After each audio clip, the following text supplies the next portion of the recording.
Well, yeah, certainly. I mean, it was our fault. We made a mistake. The spotter said it was clear. It wasn't clear, and, I didn't want to tear my car up, tear his car up either. I respect everybody, and I demand respect. And, I apologized to the guy when he came over the car, explained to him what happened, and then he took it to another level when he started calling me an idiot and whatever else. And I don't appreciate that. I'm not going to take it. I told him how I felt. I called him out. He didn't show. And so, I'm good with it if he's good with it, but I'm not going to be disrespected by no means. Yeah, I guess I had a dinner date at Applebee's last night that I didn't find out until it was too late. It's a shame. Love their riblets and boneless wings, but... All right, y'all, welcome back to Meet Me at Applebee's, your number one unrefined motorsports podcast. It's Brian here, as always, with Rob and Ashley. This week, our special guest, Buddy Pulley. And we're going to be in the septic tank the whole goddamn show because just all short track shit this weekend. And not all of it amazing, which we'll get into. But first, folks, how we doing this week? I'm doing very well. I'm definitely older now. And again, thank you for all the birthday wishes. It does mean a lot. But yes, still waiting for what new pain is going to show up in my body as a result of turning 41. But yeah, we'll figure that out soon enough. How you doing, True Love? Every day it's something new. Fucking A. I'm good. I'm over here nursing my South Georgia sunburn. Nice. Ginger problems. My knees are still peeling from Darlington. Like, I did a real shit job of putting on my sunscreen for the Xfinity race and managed to just get my knees sunburned. Yeah, I've done that. That's an awkward one. How you doing, buddy? Buddy, you had your knees out on Saturday. How are they doing? I did have my knees out. James Pike was awfully worried about my... Yeah, James Pike was awfully worried about my knees. I had ripped jeans on, and he was like, I'm worried about you. I'm like, thanks, man. Anyway, yeah, I'm fine. I'm doing great. Thank you for allowing me to come and interrupt family dinner. Yeah. No, when you're here, your family, bud. What's your first-time caller? Is that Applebee's slogan, when you're here, your family? Olive Garden? That's wrong restaurant. All right, never mind. Wrong restaurant. Well, they don't pay us anyway, so. It's fine. I'm wishing I was riding the Dente right now, and that's also not an Applebee's thing. Fucking A. All right, well, there was some racing to talk about.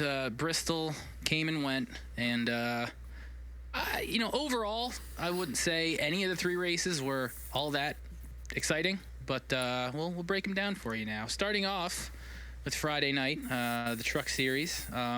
Kyle Larson was yet again attempting to pull the weekend triple sweep, whatever you want to call it. He almost pulled it off. I mean, he was pretty much kind of hemming and hawing around the top 10 most of the race. I was pulling for Lane Riggs, but he had, I think, pit road issues and got a few laps down at one point and didn't really do anything with it. He had a bad night. He was not thrilled with that race at all. Not at all. Corey Haim, I believe, led a lot of it, but I'm trying to think of what happened towards the end. I mean, there weren't really too many wrecks. Wasn't really too much chaos. I mean, Tony Breidinger wrecked. Frankie Muniz and Ty Majeski got together. I hate to say it, but I feel like the Frankie Muniz experiment has expired at this point. But good for him for trying. Well, they're rebooting Malcolm in the Middle, aren't they? So at least he's got that going for him. Yes, he is in the middle of filming that as we speak. So in the middle, okay, nice. Yeah, exactly. Thank you. Yeah, but you can't serve two masters. Bailey Curry got him a stage win. That's true. Yeah, that kid. Yeah. That's all I got. That's my only note. Yeah. Let's give him a round of applause, Bailey Curry. But the big news is Larson. Like you said, towards the end of the race, he finally got up near the front and he did his best to catch and pass Chandler Smith, but could not do it. That's. Did Chandler run in the Truck Series before this? I mean, I know obviously he ran Xfinity last year, but I don't know if this was his first Truck Series win or just his first one back. He used to work for Kyle Busch. Yeah, he was a KBM guy a couple years ago. Yeah, I think he won Bristol for KBM. Well, there you go. He was successful enough. Yeah. He won again, but so the real story though. So in his post race interview, he managed to swear. He said shit in his excitement, which for most other drivers this wouldn't even be something we mention.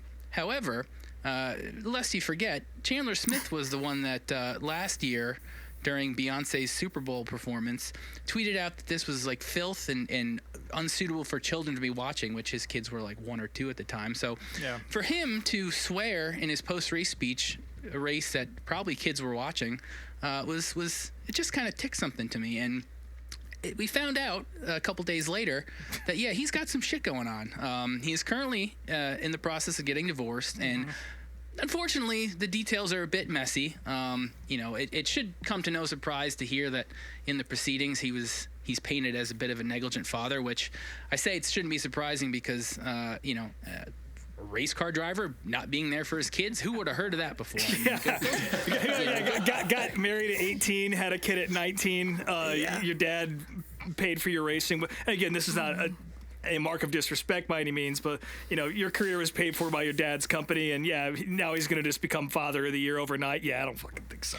And there is some other stuff. He's painted out to be a bit controlling, and some stuff that as someone who comes from a divorced family, like I know how this goes, and it's going to be better for all of them if they're not together and the kids are in a much calmer environment.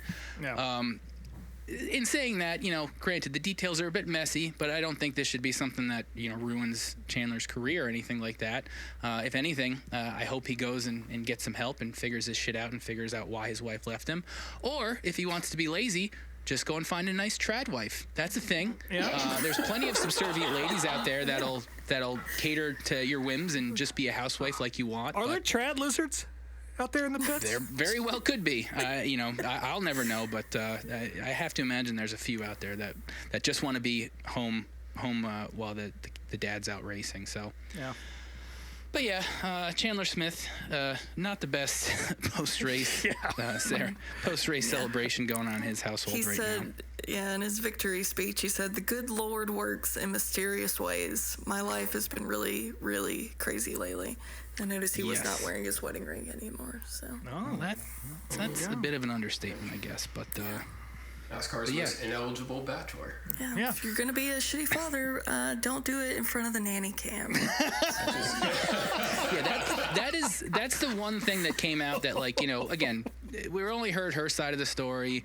But part of her story was that he was witnessed on camera playing video games while his kids were crying in the room, neglected, and sleeping all day while his kids were neglected. So I'm willing to bet that footage is out there for proof. So, again. Those NASCAR hackers from the other week need to missed that. release the tapes. Here we go, NASCAR. Go find us something valuable here. No, all they found was like parking plans for Fontana or some shit like that, and the style guide for the NASCAR font. We need the good shit, boys. Yeah. Moving on to Saturday, though. So before we get into the Xfinity race, we got to talk about Cup first because, we all remember what happened last year in the spring race. It was a cold day, and the tires were falling apart, and it was a very interesting race, much more interesting than any other short track race that's happened with this current car. And during practice and qualifying, everybody kind of thought that's what we were going to get again because the tires were starting to cord at about 40 laps, which, is not normal for these tires. It's right about on the mark where they started to go in the previous spring race. Yep, and we had, both Kyle Busch and Joey Logano losing it, or Logano almost lost it in qualifying, enough to qualify 38th at least. But that's not what we got, but again, we'll get to that in a little bit. The Xfinity race, however, again, not a whole lot to talk about here. This was pretty much the Kyle Larson show. I would say probably the most remarkable moment outside of that was when my poor boy, Sheldon Creed. Take a second place finish any day over what happened to him. He spun and pretty much stopped dead in the middle of the straightaway, because cars were still, flying around him, and, theoretically, it would have made the most sense to just stay where he's at until he had a spot to pull out. But unfortunately, Brendan Poole was unable to avoid him, and a very violent wreck that took out the entire rear end assembly of Brendan's car. Took both of them out of the race. Thankfully, they're both okay. I mean, obviously, that's... Brendan ended up being all right, because I remember on the radio, apparently, he was saying that his ribs hurt and he was a little banged up, but... I remember him getting interviewed after the race, so yeah, I mean, I'm sure he was banged up a little bit, but I mean, not enough to where he had to go to a hospital or anything like that. That was nasty. Yeah, but yeah, Larson whooped him. And funny enough, afterwards this week, he was on Kevin Harvick's podcast and talking about how he wanted to embarrass both the Xfinity field by dominating the race and even NASCAR a little bit, because NASCAR doesn't we know all about the bushwhacking stuff, and the Cup drivers are limited and to run these other races, and this is kind of harkening back to maybe it's better we have some of these Cup guys in these races to kind of educate the kids a little bit. I don't know if anything will change in that regard, but that was Kyle's goal for sure. Yeah, and it Kinda should be like if you're a Cup driver. Kind of like how he embarrassed himself last week when he wrecked himself on lap 4. Like that. I think he made up for it this week. He knows how to embarrass NASCAR off the track. Let's just say that, but on the track is it's a totally different story. Bunch of fucking haters. That's all we got here. Listen, My core for life. listen. I In have told NASCAR, you, you're a fan on dirt. We all are fans on dirt. I am in awe of Kyle in anything he's in.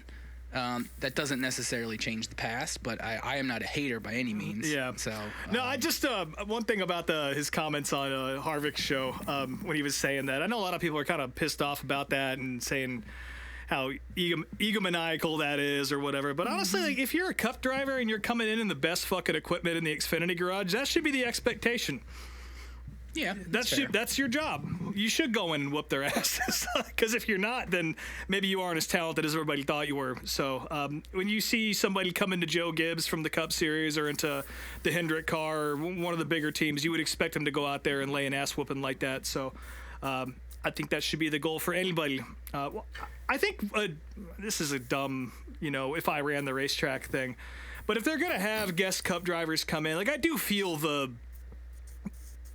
sort of negativity from the fans about Cup drivers coming in and winning. Maybe just start them at the back. Put a bounty on them. Do some short track shit with it. You know what I mean? Make it exciting. Make them qualify, but start them in the back, and see what they can do. Chris Wright's car. Oh, Chris Wrong. Yeah.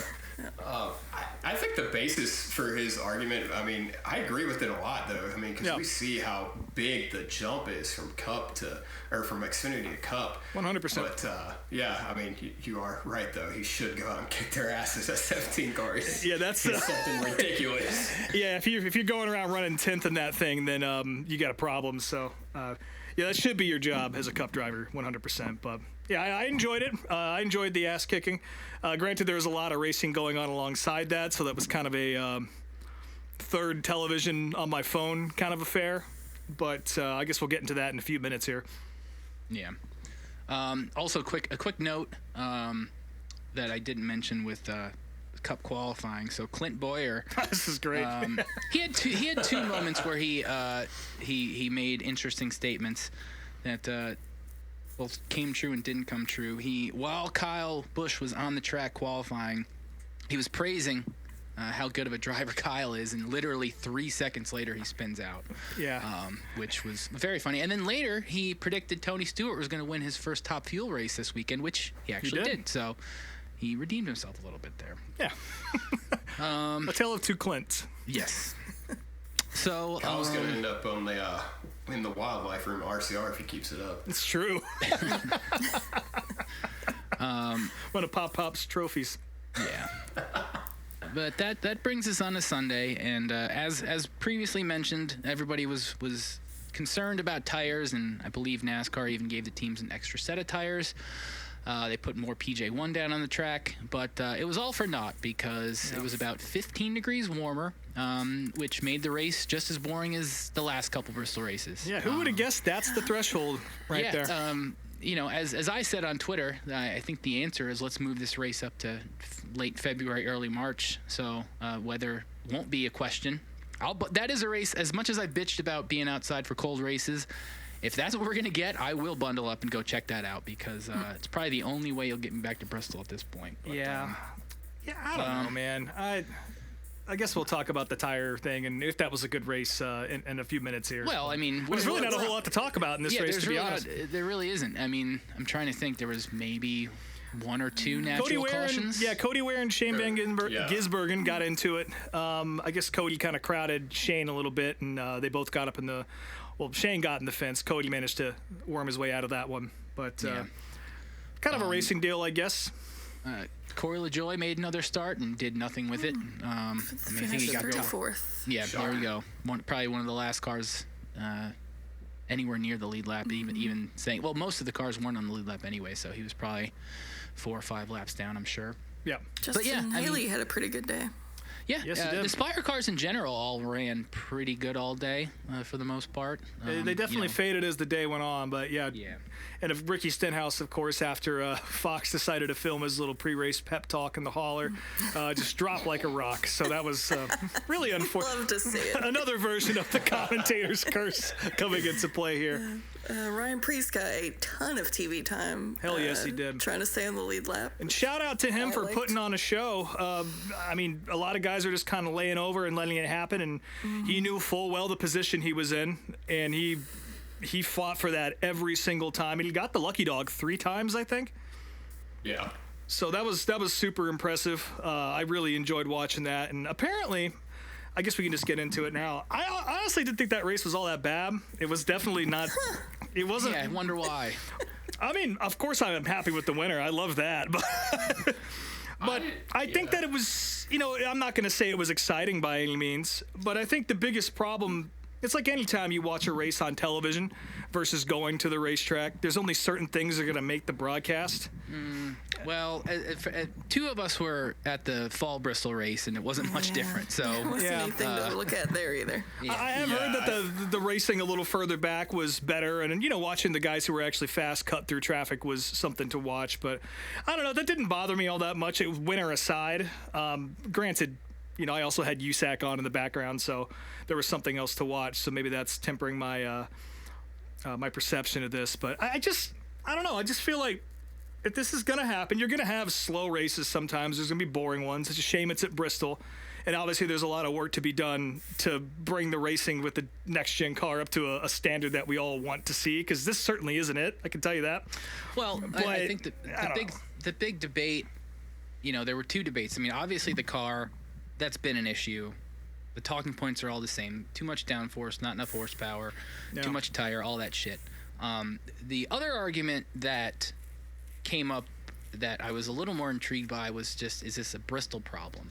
Because I think when they redid the track and did the progressive banking, Yeah. people don't like that, and that's affected the racing. Again, and unless NASCAR decides to, change the downforce or put more motor in the car, I don't think we're going to see a whole lot of change. You can only play with the tires so much. Yeah, and it sucks that Goodyear has become the scapegoat for all this, because I mean it's unfortunately for them, it's the easiest variable to change in all this stuff, and it does have an effect on the racing. But at the same time, Goodyear didn't build that car. Yeah, it shouldn't be their sole responsibility to do this. They can't control the weather. No. Yeah.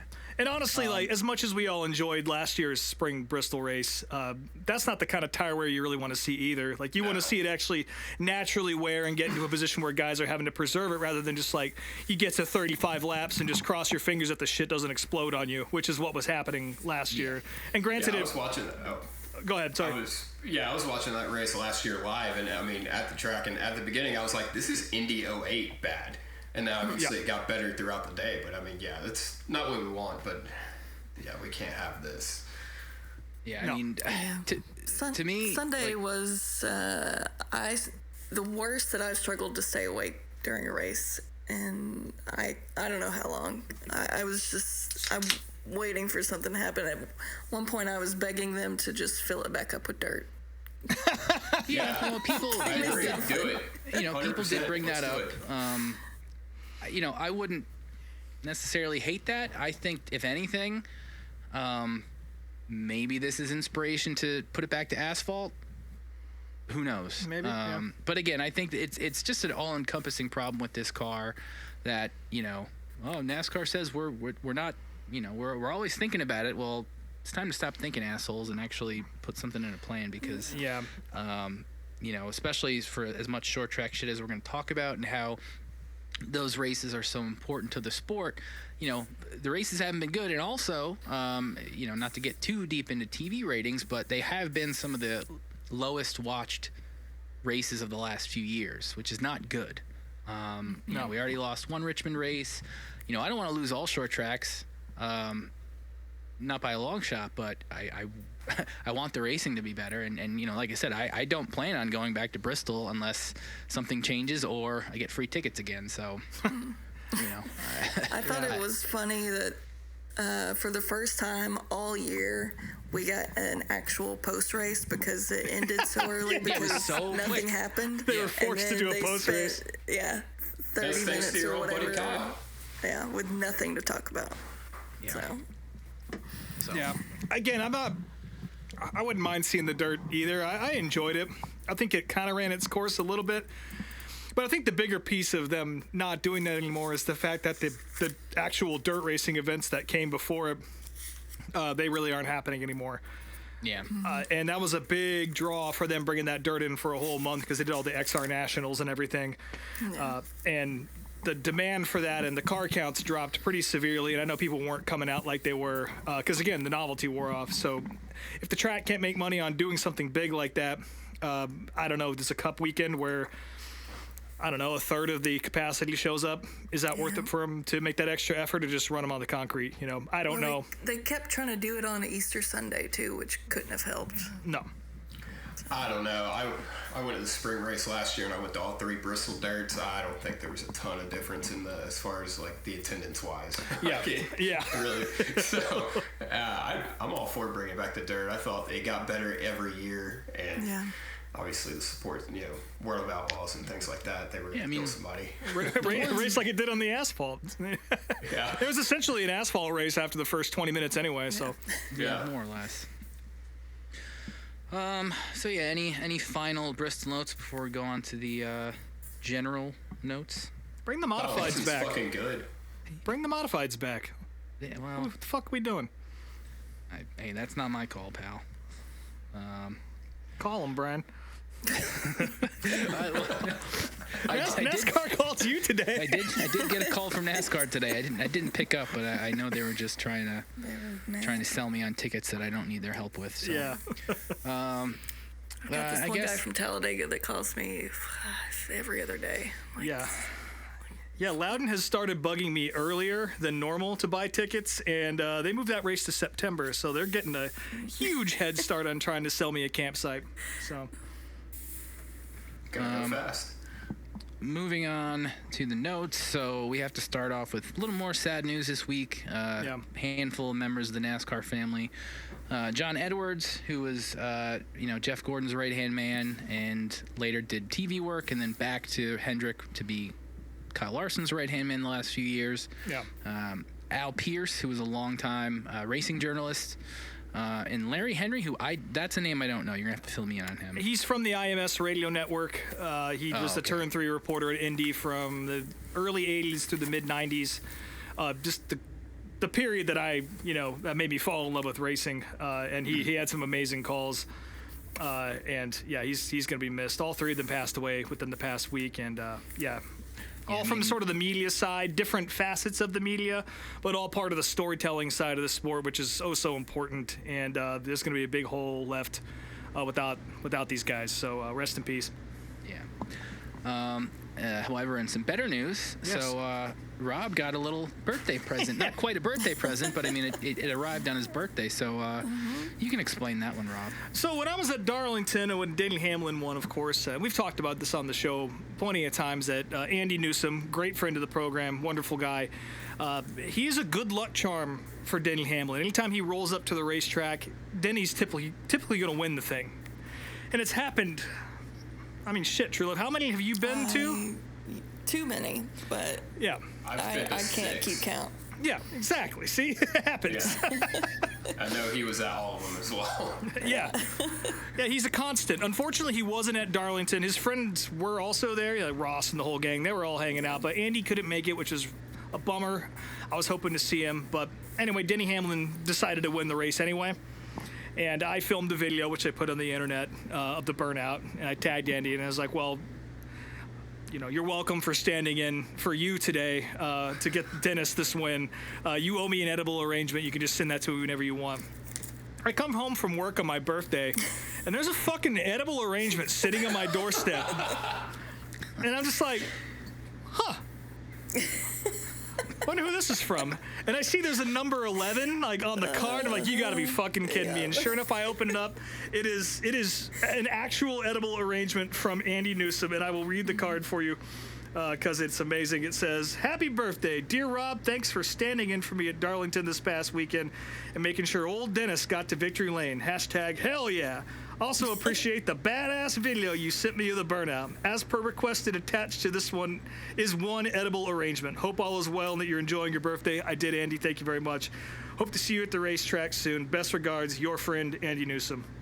What a fucking dog. It's great. Yeah. Wow. I laughed my ass off. But yeah, Yeah, I'm the day. Go ahead. say I'm a Denny Hamlin fan now, I guess. So Yeah, the day Well, I'm sorry for after your loss. Darlington, he had messaged me. He's like, "I need Rob's address to send him an edible arrangement." I was like, "What the fuck?" And then I was like, "How am I gonna get Rob's address without it being suspicious?" And then I thought on it a little bit, and I was like, "Wait, Brian probably has it from you buying stuff from him all the time." absolutely. Yes. So I very got correct. into cahoots with Brian, got your address. Team Yeah, effort. when she Yeah. texted me that, like, I was hoping so badly it showed up on Tuesday or Wednesday when we were recording. So, Yeah. but Yeah. it showed up on your Yeah. birthday, so that It works. did. It was a nice surprise. Also, shout out to friend of the program, Ken Bob, who's with us at Darlington. He went and saw Silverado, formerly known as Mike and the Moon Pies, excellent country band, and he shipped me some merch from that show. That was really nice too. That arrived yesterday. It fits great. I look great, guys.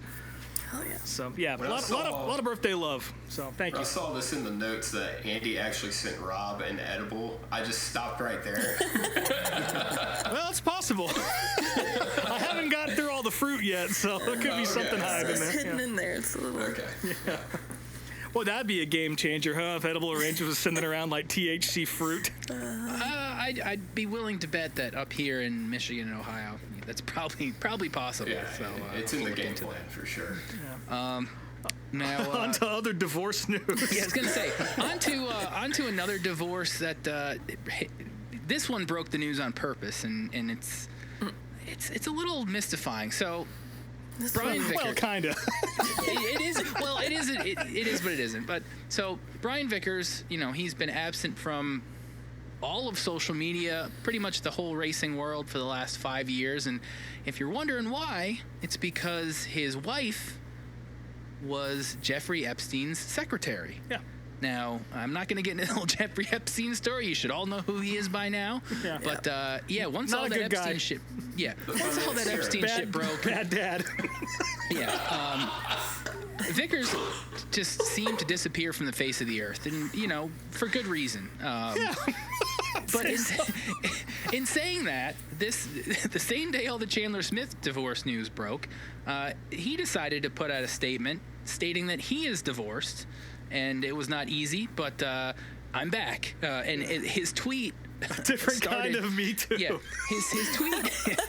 his tweet started off with a photo of a billboard that states, "Delete that old version of me in your head. It expired." And he says he's going to be back on social media, and you'll see more from him now. And I just wonder how this is going to be addressed by, like, the rest of NASCAR media, because I mean, think about it. When you talk about Kyle Larson not being around for the 2020 season, you can't really dance around why, and it's going to be the same situation here with Brian Vickers. Like, where were you the last 5 years? What happened? I mean, he wrecked Junior that one time, and I'm still kind of mad about that. So this I is just still haven't icing on the forgiven cake. Yeah. Yeah. The whole post was so weird. He was like, "I'm coming out of digital hiding." He's like, "I'm back on my digital game. Keep an eye out for some creative moves." He kind of sounded like A bot? middle-aged dude that just finished taking like a online social media seminar or something. Yeah. He's using all the hip phrases. Well, he needs all the help he can get. Yeah, he's definitely going to need the help for sure. If he's very, back. very bizarre. Get him on the download. Fuck it. Yeah. Yeah. Now that's a story I'd like to hear for sure. Yeah. We'll see if he gets invited to the Hendrick homecoming this fall. Yeah, we'll see about that. Yeah. I'd like to have him on Kenny Wallace's show. I bet that'd be a hard-hitting interview right there. Yeah. Oh man. Other news. So our good old pal Mike Harmon. Yes. There were some rumors this past weekend because they pulled out of the Bristol race. Yep. And people thought that this meant they were shutting down, which I can't say would be an incredible surprise. But they released a statement that say, no, we're just trying to pool our resources and get ready for Rockingham. So Mike Harmon is not going anywhere, at least for the time being. So I suppose that's good to know. No. Yeah. Weren't they the ones who got in trouble for like running some vintage thing, running their Xfinity car in some vintage thing at Rockingham a couple years ago? Yeah, they got busted for the testing policy. That was Mike Harmon. Yeah. Oh, dude, they're gonna be a winner. Be a rocket next week. It's goddamn clairvoyant right there. That's what Casey Kane should have came back with. The body image of NASCAR right there.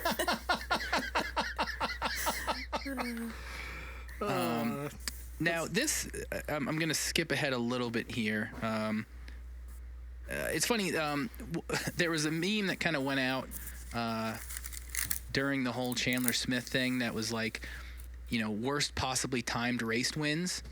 Mm-hmm. And, with news breaking, in that meme was Spencer Gallagher, who this must have happened when I wasn't paying that close attention to trucks or whatever. He won a race years ago and then was immediately popped for weed. Yeah, he won at Talladega for GMS. Of course, his dad, I was going to say Rory Gallagher. That's not his name. Mr. Gallagher, he owns GMS. Smashes watermelons. Yeah, exactly.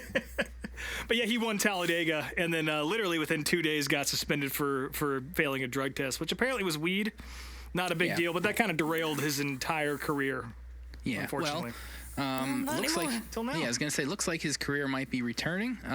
So the new rumor is GMS is coming back to the Truck Series with Spencer and Dodge, which Dodge, they're gonna be back in racing next year. So.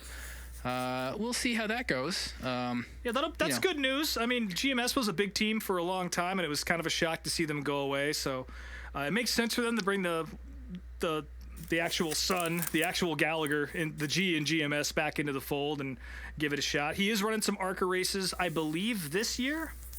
I think it was this year he was going to be running select ARCA starts. That is confirmed. Sense. So they're definitely ramping up to something. And Spencer, I know for a fact, is aiming at returning to competition, at least at a part-time level, which is, it's cool. I always felt kind of bad for him getting busted for weed after finally getting a win, and you party just a little too hard. And, of course, NASCAR comes down. Fuck that. As a fellow weed guy, I gotta take his side on this argument. So good for him. Send him an edible arrangement. Yeah. Isn't he the one that rolled around on the ground with John West Townley? John West Townley. Yeah. Another that infamous another disgrace name. Died for our sins. Yeah, something like that.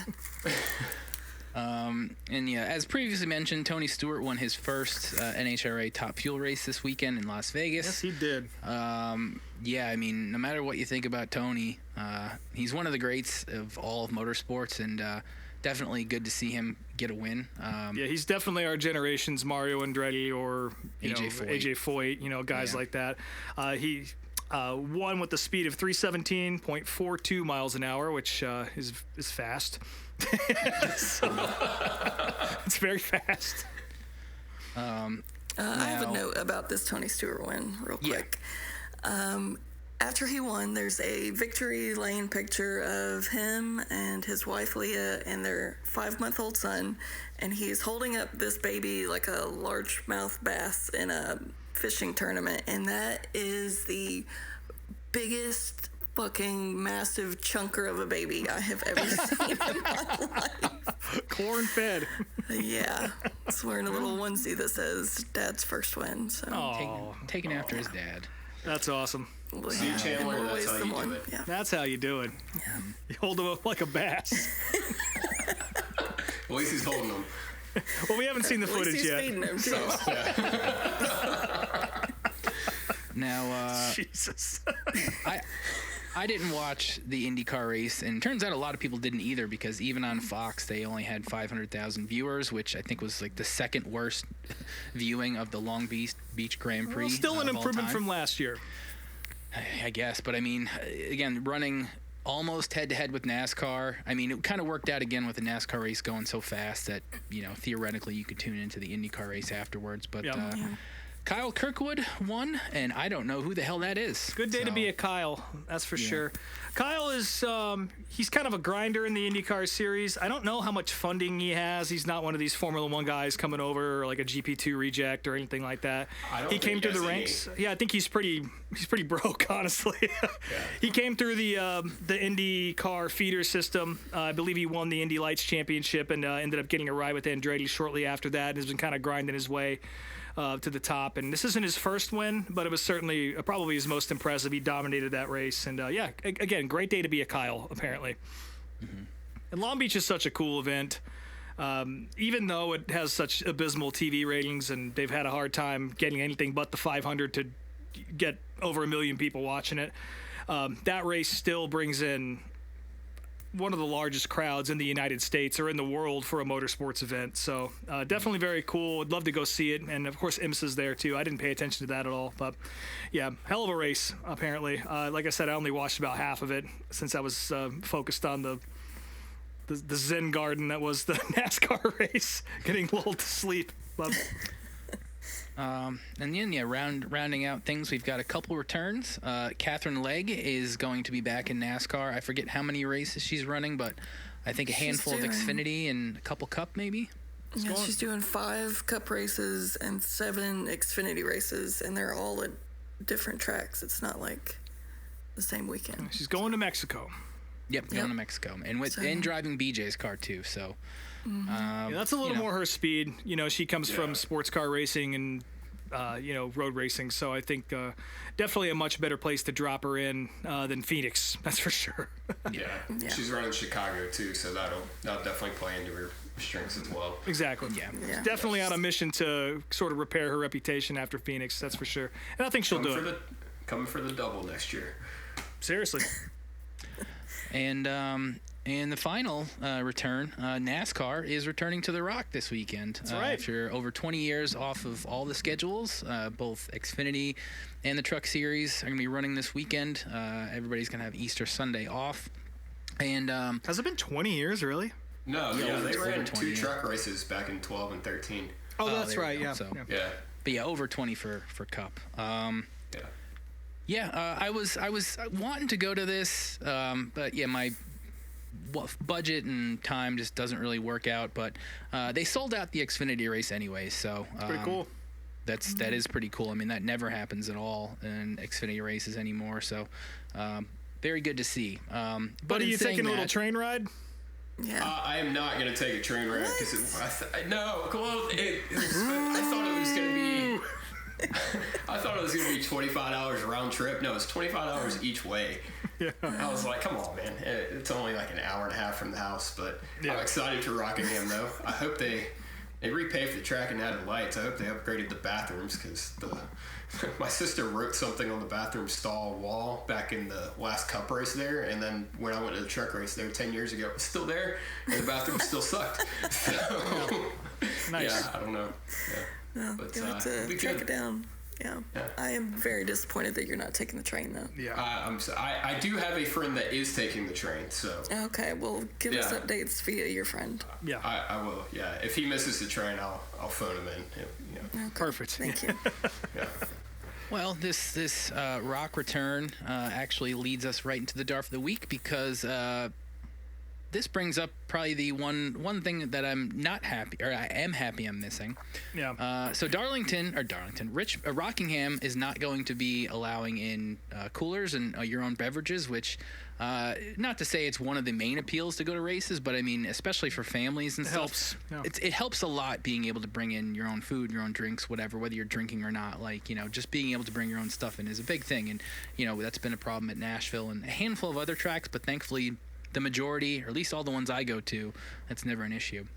Yeah. However, this true cop-calling dumbass, Cal Travis, in some Facebook group, heads up if you're going to attend the races at Rockingham next weekend. There will be no alcohol allowed to be brought into the racetrack. You'll have to buy it from the vendors. The way it should be, you can't bring alcohol into other venues like football, baseball, or concerts. Go fuck yourself, buddy. Yeah, the NASCAR... Not buddy. Not buddy. Not you, buddy. This buddy. Unless Cal Travis is your burner account, then... Well, Yeah, this comes from the NASCAR History Nextel to Now Facebook group, which is literally a stadium bass fishing tank full of DARFs for us to fish from. I don't think this is the first time I've pulled something out of there. But, this guy, it's one thing to understand that other sports and other stadiums and venues don't allow alcohol in. It is kind of the standard, and it is one of the things that makes racing unique. But to wish for that across the board, that also, as Brian said, go fuck yourself. Yeah. Yeah. yeah, fuck this guy. Yeah. This guy, death. Straight up death penalty. You're done. Don't go to any more races. Yeah. A cold, sober death. Yeah. Waiting for the train that you missed. Yeah. That hopefully never comes. Yeah. And it might not. It's Amtrak, so. Yeah. Hopefully it runs him over. Yeah. Jesus. All right. Well, we mentioned this whole show was going to be in the septic tank. I would say the NASCAR portion was the bowl, but now we're going to dive straight into the actual tank with. Yeah, we're in there. We got True Love and Buddy's Cordele report. So, guys, take it away. Yes. Well. Awesome. Well, thanks for that, True Love. Let's move it on. Shifting gears. Septic tank isn't usually. Yeah, you've never led the septic tank. Go ahead, Ashley. It's all you. Yeah. So Saturday, went down to Cordele in South Georgia to see Dale Jr. race in the car store, and ran into Buddy there. Buddy, what time did you have to get up? Oh, fuck. Okay, so I live 7 hours from Cordele. Mind you, I live about 2 hours from basically every other car store race. And I woke up at 3:45 in the morning and drove my happy ass down to fucking basically North Florida. Yep. To Cordele and had no service most of the way there, so that was cool. To watch Dale Jr. Not to jump ahead, but just ass pack the 22 car. Yep. Yep. That about sums it up. No, it was. It was. Look, Cordele it's Cordele, not Cordele for anyone else. I've screwed that up several times. Yeah. But it's an amazing facility. Like, it's a really nice racetrack. It races really well. We were worried that it wasn't going to race too well with the late model stocks because traditionally it's a super late model track. But it raced really well. Like I said, facility was great. And, everybody was pretty happy to be there before the race. Then the race started, and my night didn't get off to a good start. Keelan Harvick did not win the Pro Late Model race that I sat through 2 hours of. So that was sad. True Love also would not take a picture with him. Well, I'll backtrack a little bit. So on the way down, I went with my boyfriend. We left at like 9 that morning. We made a pit stop in Byron, Georgia, to try to drive by the abandoned Middle Georgia Raceway, which is featured on Lost Speedways. There's a great episode about it on there. But you can't see it from the road, and the only way to get to it is to drive literally through a golf range, which was active So Sounds like Thompson. we didn't want to do that. So we might go down there another time and explore that. But yeah, that was my first time to Cordele. I don't ever go down to South Georgia because it's like a foreign land down there. I was gonna say that's a pretty far haul for you as well. Yeah, I think it was like 3 hours from my boyfriend's house. So, but yeah, once we got there, I was like, wow, this place looks like it's been updated. It looked well taken care of. My first time to a track that doesn't have an outside wall, which was very surreal to see. Just a watermelon patch. Yeah, just a watermelon patch. The Doug Barnes Memorial Watermelon Patch. Dude, he looked like, if you ever seen the movie Cars, he looked like when they were out there tractor tipping, he was out in the middle of it. Like an air Doug. Yeah, boy, he was. The one thing, I guess, bad that I'll say, well, for now, bad that I'll say is that leading up to the race, all over Facebook, this speedway was like, absolutely no coolers, no outside food, no outside beverages, like no coolers at all. Like it was plastered all over their site. So I was like scared to death to bring anything. And then we get there and the lady at the pit pass ticket booth was like, well, my internet ain't working and they gave me this printed off list and it ain't even in alphabetical order. So if you say you bought a ticket, you bought a ticket, and here's your wristband. And like every gate we went through, everyone just waved us through. They didn't look at any tickets. Yeah, I mean, they didn't search any bags. Like I right. could have brought literally anything in there. It's like, oh man, I wish I had once I got there, but. Yeah, I mean, you could have asked me. Yeah, I mean, you could have snuck about anything in there. Let's not get any ideas, folks. But like, Yeah. yeah, no, I mean,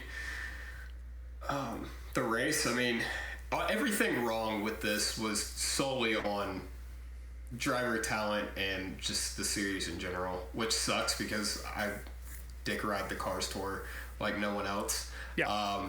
But it was just rough. A lot of missed shifts by Carson Lofton, who's a great race car driver. Tristan McKee, he missed a shift too. And in his defense, I too at 13 years old didn't know how to work a manual transmission. Yeah, 13. Let's put that out there in the world. Yeah, but I'm also not a shithead race car driver like he is, so I'm not really feeling too bad for him. Yeah. Yeah, I don't know. It was a rough night for the series, but it showed a lot of potential. Like like I said, everyone's happy to be there. There weren't too many people complaining about the far drive down there. And when we did see racing, it was good racing. For sure.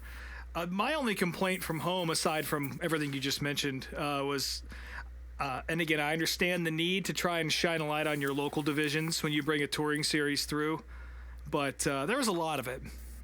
Like, do we really need Legends cars out there?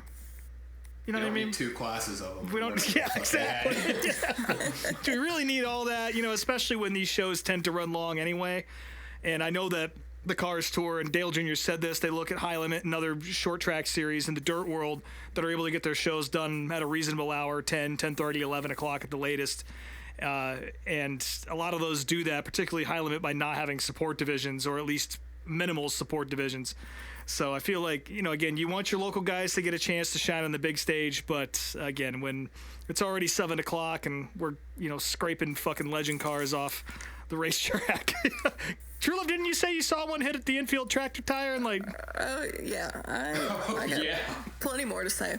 My brain is so all over the place right now because y'all were jumping all over the place. And I'm like, wait, I still want to talk about something from 6 hours. The violence. I was just there to see Dale Jr. It's like, so that my experience was probably different than Buddy's because Buddy was there to do an actual job. So I was just there to just darfing around. Darfing around, being a Dale Jr. fan. And then once I found out that Keelan was going to be racing too, I was excited to see him race for, my first time. And hanging out with Buddy beforehand, Keelan was kind of walking around. I was like, man, I want to meet him or like get a picture with him, but it's like, how do you walk up to random 12-year-old that you boy. don't know and ask them to take a picture with you. I was like, that makes me uncomfortable. So But he's I 12 didn't. now? He's 12. Yeah. Oh yeah. Jesus He'll be Christ. 13 here in a couple months. I mean, Delana was there she had on like a little, what was it, like a puffy sleeve? Yeah, it looked like a shirt Captain Jack Sparrow would wear. Nice.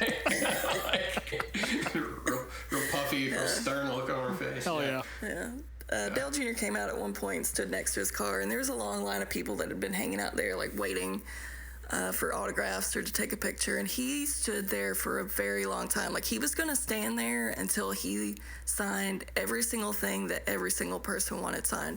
So after a while, I was like, well, fuck, he's not going to stop until this line's gone. So I was like, I'm just going to get at the end of it right here and get a quick picture. So I hop at the end of the line, and I'm probably 5 feet, or not 5, like 5 people away from getting my picture with him. And all of a sudden, he bolts off and runs away into his hauler. And the guy that was just up front walks off and goes, well, something just exploded all over him, and he took off running. So I think what happened was one of his markers or something exploded all over his fire suit, and he had to go change. So I didn't get to meet Dale Jr., which was, you know. So you had to roll your... Go ahead. Rob, you talked about Richie Petty last week being like a baby giraffe at the zoo. That was... Yeah, That's Dale. Yeah. What the fuck this was. Yeah, he's the polar bear, the new polar bear at the zoo. Yeah. Absolutely, that was the vibe, for sure. I will. Oh, go ahead. Sorry. After that, I mean, it was so fucking hot down there in the infield. We kind of just did some laps. And then I didn't want to get locked in the infield before the fucking Legends cars started. So me and Andy made our way out to the grandstands. And as I'm walking up the start-finish line, the drivers had been up in the grandstands doing their autograph signing or whatever. And here comes Keelan Harvick to come into the infield, and he's got on his little Hunt Brothers fire suit, and Delana was with him. So I was like, fuck it, I'm just gonna ask him for a picture. And he was so polite and well-mannered and like such a like just a cool little kid in that brief interaction I had with him. So I was like, this is Nice. the first Harvick that I will be a fan of. I'm a fan of this kid. That's awesome.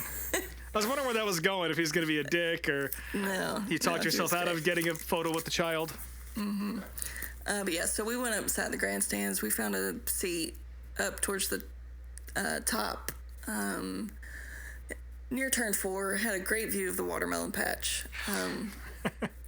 Those grandstands were weird, though. They were like pretty sketchy concrete with massive gaps and holes, but very narrow, like crammed in on top of everyone. So if Kyle had been with us and dropped his phone, That would have been it. Yeah. it would have been it. We ended up sitting behind an older man who, before the Bandoleros even started, he had at least 12 flattened Busch Light and Natty Light cans in front yeah. of him. My man. The grab Hell yeah. bag. Let's go.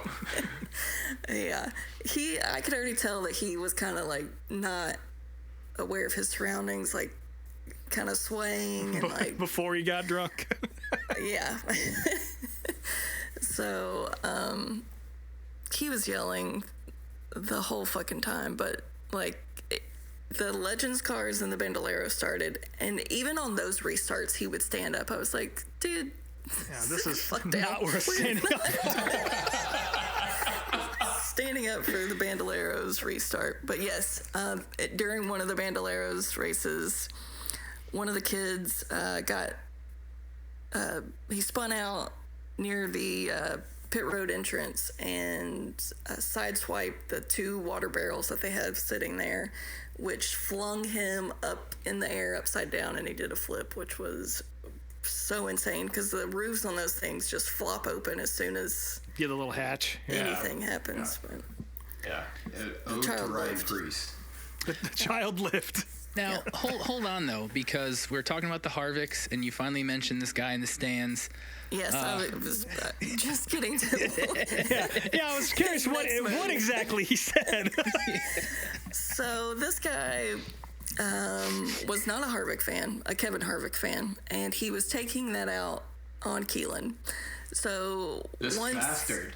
Yeah, once the pro late model guys lined up, he proceeds to start yelling things like, "Your daddy's an asshole," "Your daddy's a dick," "Your daddy's a homo." So, Fuck, I wish. yeah. I'm a Kevin Harvick fan for anyone who doesn't know. Yes, he is. I'm sitting in a room with about 200 Kevin Harvick diecast. They're all quivering right now. And That's right. And your daddy bought that, which I feel like most of those cars out there were bought by someone's daddy. yeah, no shit, pal. I can point him to a couple people who didn't work nearly as hard as Keelan for that shit his daddy bought. Yeah. He would also stand up and do this little like hip thrusting dance while flipping off Keelan every lap. It's like, dude, he's 12 years old. My God. So I'll just say this: I will never be able to root for someone named Keelan. Can't do it. Yeah. I won't do it. Can't do it. It's one of those awful modern white family names, and he looks like a child of the corn. I just nope. I can't do it. What the hell? Us gingers can't help what we look like. Hey man, look, Keelan's a nice kid, as sweet as he can be. Like True Love said, call him Paul. Then I don't know, like Deshaun Harvick. Big K, little K. Yeah. Yeah, but by the end of the night, that fucking drunk dude, he would go up and down the grandstands trying to find more random beers, and every time he'd come back up, he was like stumbling on people, falling on people. He's starting to piss people off.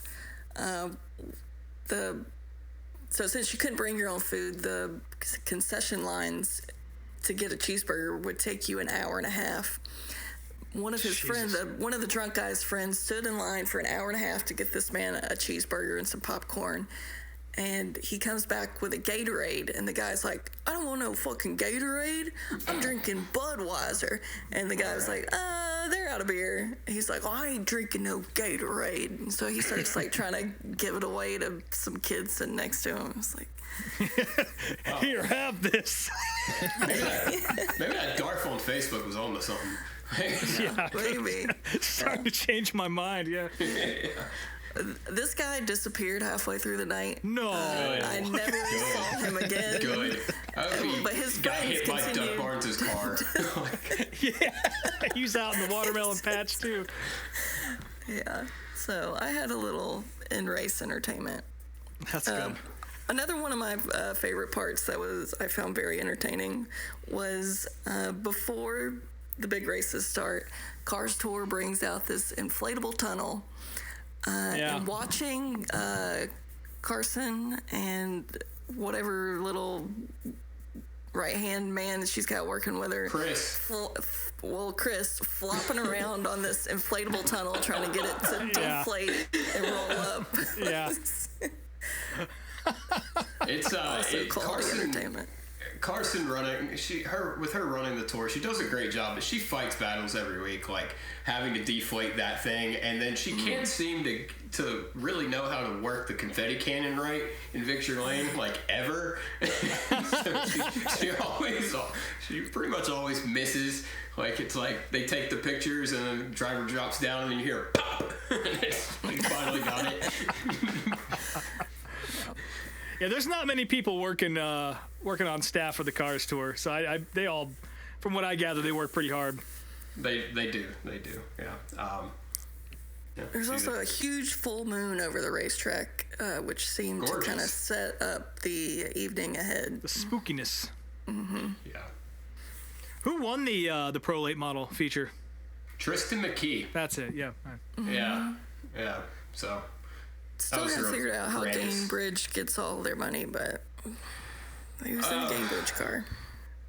I don't even know what Gainbridge does other than sponsor Spire. and ready. Is it not like a Andretti company or I think they're part of the. I have no idea. Again, I don't know what they do. I just have seen the name. Some of the best. such a wide swath of advertising to not know what the fuck they do. It's perfect. So yeah. All I know is that once the sun went down, it got very, very cold. And this pro late model race started at 7. It was supposed to be over by 8:30, but it did not end until 9:30. So perfect. Yeah. It was certainly something. I don't. If to be honest with you, I blocked everything about the pro late model race out of my mind. Yeah, after Keelan missed that shift, I was like, okay. Yeah. Did you come prepared, True Love, for the cold? Okay, so it was really hot during the day. I had a bag with me that had a sweatshirt in it and a jacket. But I got so hot and sweaty. I was like, oh, I'm so fucking over this heat. So we walked back to the truck. I was like, I'm not gonna need this sweatshirt. So I left it in the truck like an idiot. So I was stuck with a skimpy little thin 40-year-old jacket in the grandstands, but my boyfriend was nice enough to walk back to the truck and get my sweatshirt. Nice. So. That was my next question: is would they allow you to actually go in and out? Yeah. You just had to kind of walk the long way around. Oh, gotcha. From what I understand, Cordele just needs people there, so I don't think they were really in the position to be turning people away. Deterring much. They said that was the biggest crowd they'd seen in 10 years there. So I believe it. Yeah. It was a big crowd when it started, but by the time it was halfway through the late model stocks when it was so cold and it just went on and on and on. I feel like about half the grandstands emptied out before the end of the race. Yeah. Once it became apparent that Dale Jr. wasn't going to win the race, people started clearing out. He did get up to 5th, though. He did. He did. Yeah. He had an interesting. I'll send a picture to you guys. I don't know if we can exactly post it, but he had an interesting rear end housing alignment on that number 8 car, and I'll leave it at that. Yeah. He got through the corner pretty well. Let me tell you, he just didn't have much drive off. I know after the race, it ended probably around midnight, maybe a little before midnight. Yeah, it was 11:30, I think. Yeah, at the beginning of the day, the plan, we were like, well, Dale Jr. will hang out after the race. We'll hang out then. But by then, it had went so late, and we had a 3-hour drive ahead of us, and it was cold. And I was like, nah, let's just go home. We'll hang out another time. But we walked through the pits to get back to the truck, and Dale was standing in victory lane with Connor. He was drinking a beer, just kind of hanging out, and there was a guy that walked up to him with 2 die casts in his hand, and Dale's just trying to stand there and drink a beer and, process the night, and this guy's like, oh, can you sign my die cast? And, the guy didn't even have a marker to hand Dale, and Dale's like, well, I don't have one. I literally just got out of a race car, so big time Darth moment there. Yeah. But we walked by his wrecked car after the race too, and there was a guy who I'm assuming worked for the team standing next to it in a very, it seemed like, purposeful position, trying to block a certain part of the car that was exposed from the wreck. So yeah, Ricky Brooks walking around out there. Yeah, you don't want that. Oh, good Lord. Yeah. I will say, it was, me and a couple people talked about this after. It was a weird vibe. Junior was he was in a weird state, and I think it, socially awkward Junior can be, and just how anxious he can be. There's no real, they took the haulers out, after, or once everything started to pop off, just so everybody could see in the grandstands. And so there wasn't really a place for Junior to go and get away from the crowd. And it was just it was kind of a weird vibe, It was a weird vibe. Yeah. The security was a little bit more heightened than I've ever seen it with a junior late model race. So lots of cops surrounding him. Yeah, it was real weird, but he was not happy after the race. No. He had a nice long talk in the trailer with Kip and everybody, and then after the race and the media availability, he was super gracious with his time, and did what Dale Jr. did. He gave everybody 4-minute answer to a 2-word question. Right. He does what he does. But yeah, he was clearly just frustrated with the night and how it went. Yeah. But hey, at least his car won. So That's true. Connor Hall, it's his third win of the year, correct? It's his second win in 3 races. He has not finished worse than second. Yeah, that's what you want, especially when your own car got fucking destroyed. Yeah. And Connor's shown a lot of poise. He came under a little bit of fire last year after a couple incidents, and he's just a generally pretty aggressive driver. And he's clearly pick my words here. He's clearly got we'll say better head on his shoulders than he did last year. He's just like I said, a lot more poise. He's no Connor Jones, but he's still a Connor. Let's put it that way. Brother. Don't even get me started on Connor Jones. Connor Jones's car was parked right next to the line to see Junior in the zoo exhibit. And he was just propped up on his car the whole time, like playing on his cell phone. He just looked like such a fucking douchey ass. Fuck yeah. Whippersnapper. He doesn't just look like one. Yeah. Also, shout out to Minnie Terrell. He had a pretty good run there. Kind of seemed like he had it all locked up, but Connor got the best of him after the 3-hour finish to that race. That was one of the many names I was annoyed by. Yeah. Also, a PSA for all of our listeners out there who are just starting to watch the Cars Tour or may not be aware and are confused by this. There are, in fact, this is not you going crazy. There are 2 Landon Huffmans out there. Yes. Yeah, one of them is the son of Robert Huffman, and the other one, Landon S. Huffman. I guess it shows you who got there first. Who's his dad? Shane Huffman. Shane Huffman. That's right. Yeah. Yeah. So, how the fuck did that happen? Who knows? But yeah, very unfortunate for at least one of them. That's for sure. Yeah. Shout out to Minnie though, like you said. He's got a new car. He's been good, but they've been a lot faster this year. So good for him. He's a great dude. Yeah, it was fun watching him and Connor kind of swap the lead back and forth and have a nice, clean battle up front most of the night. So yeah, it was good.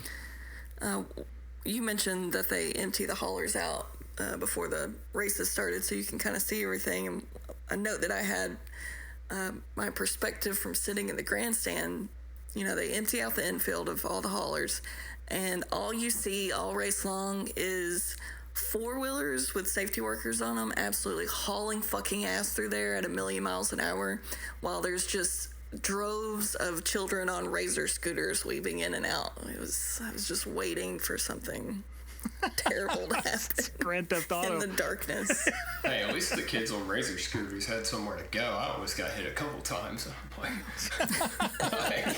dude,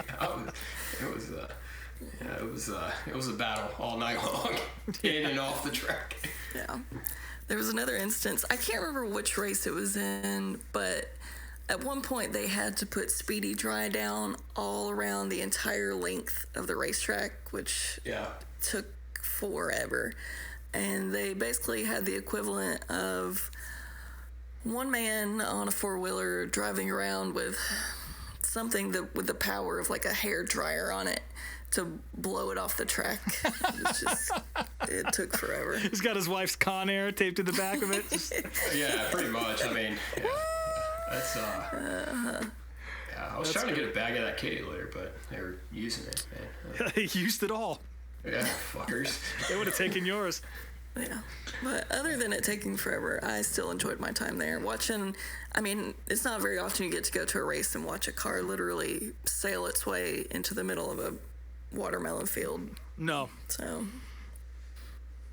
No, we were joking that Ross Chastain immediately hopped on a chartered jet or a helicopter and rushed down there to check on the product. Yeah. Just had to make sure.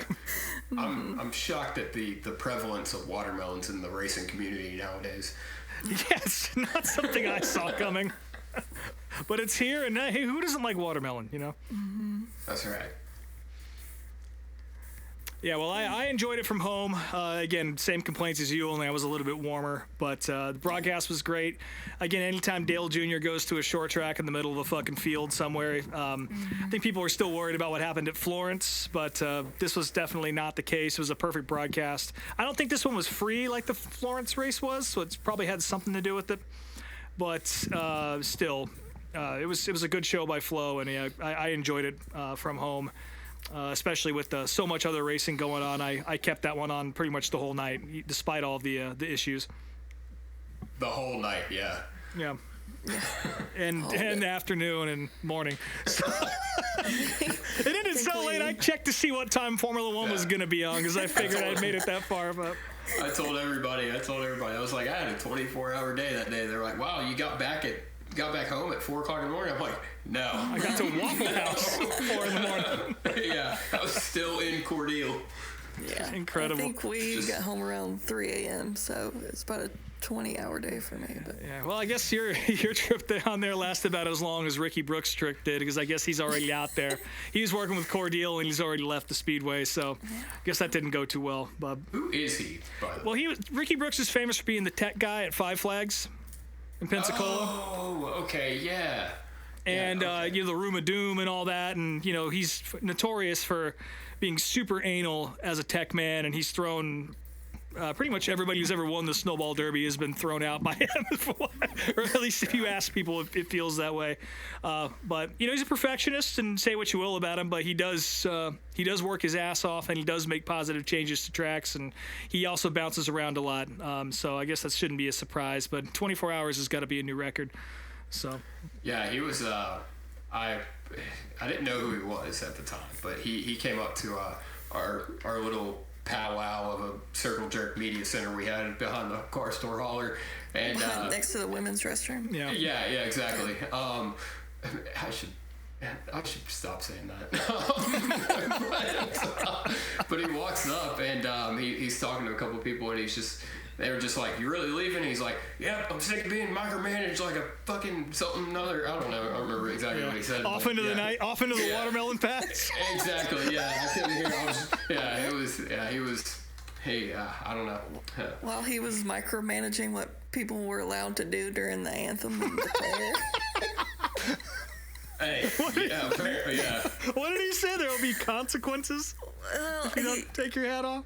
before the prayer and the anthem, I don't think it was him that came on the loudspeaker. I think it was someone who was speaking for him, but they said Ricky Brooks wants to deliver a message that if during the prayer and during the anthem you don't stand up and take your hat off, because we are all Americans here, and if you're American, that's what you do.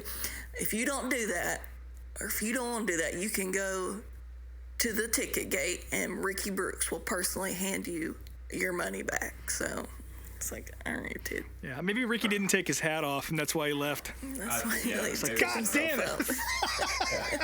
That's self-reflecting moment there, I guess. But rules are rules, so. Yeah, wow.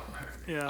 I don't remember hearing that, but then again, I don't Maybe really they pay just much attention. broadcast Well, you were in the media center, so. Yeah, exactly. I was quote unquote working. Yeah, I mean, they can't all be Eldora, you know what I mean? That's a nice media center.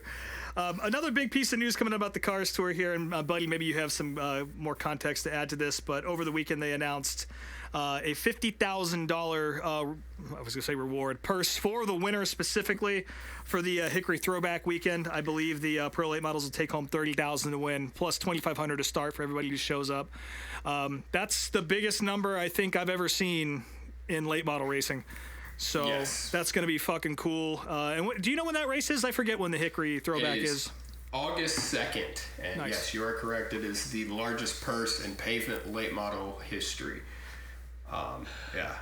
Just fucking cool. Like, Yeah. honestly, I mean, this is what I think a lot of teams and in the tour have been waiting for since the ownership of Junior and Harvick and all them. I've questioned, I kind of started covering the tour really towards the end of last year, and I questioned a lot of business decisions that they've made. Not that I'm any sort of business guru by any means, I have no clue. But I see, like, I go to, sprint car races, World of Outlaw races, and I see the merchandise, and I see, I listen to, I think Dinner with Racers with Justin Marks, he was talking about, him, what it took to run his sprint car team when he had it back in the day. And it was just like, it seemed like the business model was so much better, and I struggled to understand why, the purses weren't bigger and why the business model couldn't be a little bit more akin to that. And it seems like they're trying to move in that direction. I think Junior mentioned that specifically on the download today or yesterday whenever it came out. So this is a huge step in the right direction, as well as them putting the Wilkesboro race on Fox Sports 1. So yeah, that's huge. Going to be a big time for late model racing, and it's a good time to get into the sport. Yeah, he was saying he was hoping to draw probably about 60 cars per division was the goal, which would be huge, and that's going to drag people from all over the country to try and make that show. And I'm very much looking forward to that. Yeah, Hickory's going to be. Yeah, it's a facility of all time for sure. Yeah, it's a little rough. Yeah, so I'm curious to know. I'll say it, it's a little rough. Yeah, where those 120 cars are gonna go, but I guess they don't got a watermelon patch to park them in either out there at Hickory. No, they're gonna be. I guess Landon can park them at his garage over there. There you go. Landon Huffman, not Landon S. Huffman. Yeah. This is good right here. Clarify. Yeah. Nice. Well, I wish I was there. You guys got anything to add before we move on to some other shit? Race Hail, Praise Dale, I guess. Something like that, yeah. Something like that, yeah. Well, we're still in the septic tank, folks, and I'll try and breeze through this because I know we got a good couple of video of the week selections to take a look at. I don't know if you guys got to watch any of this since you were out at Cordele, and I know Brian, he watched a little bit of this. I think he was watching the Cars race. But there was a lot of shit going on. The Smart Tour, speaking of Hickory, they were at Hickory over the weekend. And speaking of children, Paulie Hartwig III, 14 years old, picked up a huge win over Luke Baldwin. Luke kind of controlled that race for most of it. And then right at the end, Paulie caught him and very tastefully moved him with his bumper, which is perfectly acceptable in modified racing. It wasn't a Martinsville Sammy Smith kind of deal. It was I'm going to use the Nerf bar as Ted Christopher intended and get you out of my way. And Paulie was able to pick up the win there. Very emotional, very awesome. That kid is super, super talented. And he's only 14. He's a fucking 8th grader. What is that? It makes me feel so old. But his dad earlier this year retired from racing to focus full-time on his son. They were already finding success prior to that. And to sort of see it come to fruition in Victory Lane, that this was probably a good decision to focus on him. And how stoked Paulie Jr. was incredible. I really felt that one. I did see a little video clip of that where the text, it said in big letters, 13 or 14-year-old wins, big emotional win. And the video starts out with a very large man with a full beard. That's Paulie. Holding the trophy and being emotional. And I was like, is that what 14-year-olds like? And then it showed the actual child later. But yeah, that's his dad. Okay. That's Keelan next year. Yeah, Keelan's going to balloon up. Yeah. We're going old school with how race car drivers look, that's for sure. But yeah, Luke Baldwin retains his lead in the point standings. Ryan Newman is in second with Hartwig, Jake Crum, and the rookie Joey Braun rounding out the top 5. Yeah, good stuff. The World of Outlaw late models, moving over to dirt here. They were at Farmer City along with the Extreme Outlaw midgets. Ethan Dodson won his first career World of Outlaws win on Friday night. Everyone liked to see that. Very popular. In fact, I know somebody who won about $1,000 betting on him on DraftKings. So that's good stuff right there. Brandon Shepard showed everybody what it looked like a few years ago when he was driving at for the Rocket One team on Saturday and picked up a giant win there. I think he came from 9th to get the victory, but that race was fucking awesome. The battle from I would say 3rd to 10th was just unreal 3-wide racing for about probably the entire middle portion of that race, and things sort of settled out towards the end. But again, Brandon Shepard put on a show. Drake Troutman was definitely led a bunch of that race, and I think a lot of people were expecting him to be able to actually capitalize on it, but unfortunately he slipped back to about 4th or 5th, I think. But still, a great run for him. And yeah, of the point standings, Bobby Pierce still on top. Ryan Gustin and Nick Hoffman are 66 points back right now, tied for second. Drake Troutman and Ethan Dodson round out the top 5 there, capitalizing off big weekends at Farmer City. Did you guys watch any of that? I watched like a minute of it. Yeah. That was it.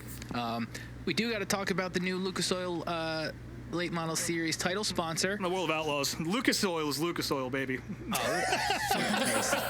So wait, the World of, I thought it was well, whatever. The World of Outlaws Late Model Series new title sponsor, Hulk Hogan's Real American Beer, which That's right. A, fuck Hulk Hogan forever, and B, I'd be shocked if that sponsorship makes it past the end of the season. So I mean, there's a great video that Justin Fiedler, who does Dirt Tracker, put out today. He kind of goes into detail on this. I didn't realize the kind of financial backing that Real American has.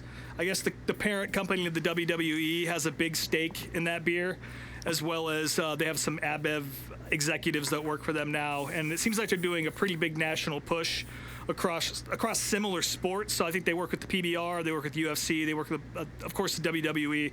So this might not be as fucking jangly as we thought it was.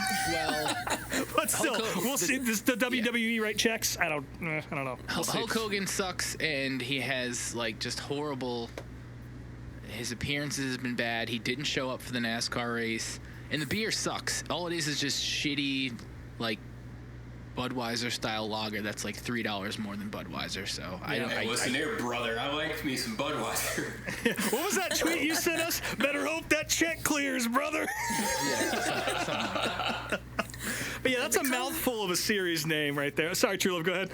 I was just going to say the comments were full of people talking about how absolutely disgusting the beer is.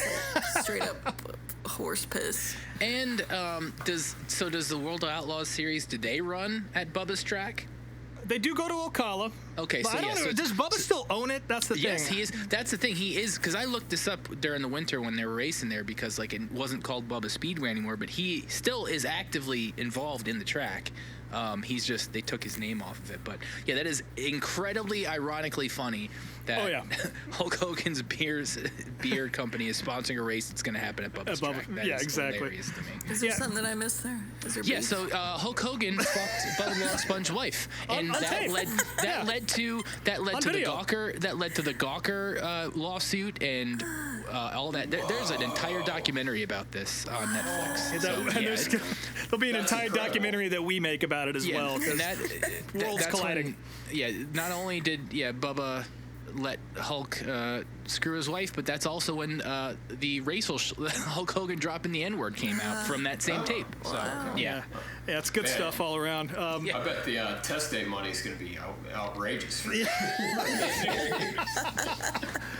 But yeah, the World of Outlaws, they started off this year without any sort of title sponsorship. Case Construction left after the 2024 season, and they were running races without it. The general thought was that maybe they just didn't need it, but I guess, they'll take anybody's money. And the thing that bums me out the most about it is that I think the World of Outlaws Real American Late Model Series would be an incredible name for a racing series, but because nobody knows what the fuck it is, they have to put the word beer in there, which makes it just awkward. The World of Outlaws Real American Beer Late Model Series. It just I'm throws sure the whole thing off. It makes it sound like everyone's driving drunk. Yeah, which, you've been to a late model race? Yeah. Also, other news coming out of the Dirt Late Model World, Hoosiers debuted a brand new right rear tire, which has brought much wailing and gnashing of teeth, and it's somewhat hinting at a potential tire war between them and American Racer.